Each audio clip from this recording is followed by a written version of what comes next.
Chapter 10. The Shadow Awakens. The heavy silence inside the villa's private study was suffocating. The ringing of the off-grid satellite phone had stopped, but the echo of Victor Voros's voice still vibrated in the chilly air. Thomas stood motionless by the grand glass window, his broad silhouette framed by the moonlight casting over the rugged Mount Rainier forests. The peaceful country gentleman was gone. His shoulders locked back, his jaw tightened, and his breathing slowed into the deliberate, rhythmic pattern of a seasoned hunter. Marcus was fully awake. Sitting on the leather couch across the room, Arthur Pendelton quietly set his reading glasses aside.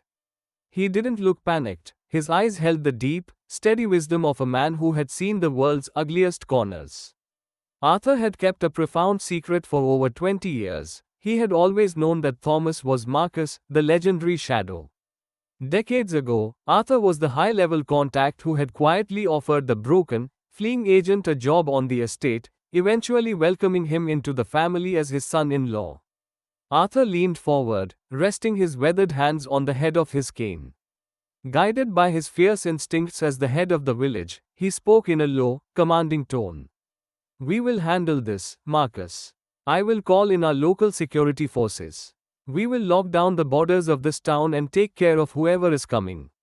Marcus slowly turned his head, his eyes boring into his father-in-law with an intensity Arthur hadn't seen in 2 decades. "You don't understand, Arthur," Marcus said, his voice dropping into a chilling, gravelly register. "It's not what you think. It's not a cyclone we can just ride out. This is a catastrophe." Arthur's gaze didn't waver. "Our first priority is humanity, and then our family. You are the only man alive who knows where you hid the uranium. I assume the payload is completely secure?" "It's safe," Marcus replied coldly. "Buried where no satellite or scanner will ever find it." "Then we stand and fight," Arthur said firmly. "We secure the perimeter. We have our own men."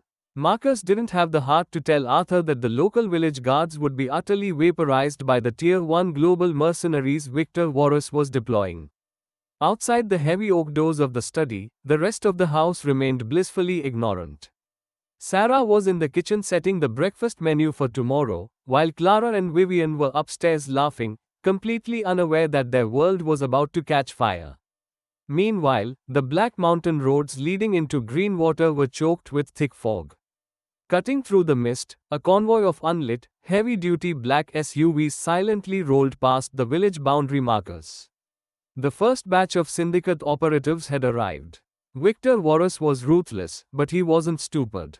He knew the legend of Shadow, and he wanted to test if the 50-year-old family man still possessed the terrifying, lethal capabilities of the young phantom who had paralyzed the underworld 20 years ago. Inside the lead SUV cutting through the Greenwater fog, the mercenary commander checked the tactical layout of the Pendelton estate flashing on his wrist monitor. Victor Voros's voice crackled through the encrypted comms channel, dropping like ice into the earpiece. "Do not kill Marcus. If he dies, the payload vanishes forever. I don't want his life, I want his soul. Destroy his sanctuary, kill his emotions, execute the wife right in front of him, and take the twin daughters alive. We will break the shadow piece by piece until he begs to give us the uranium."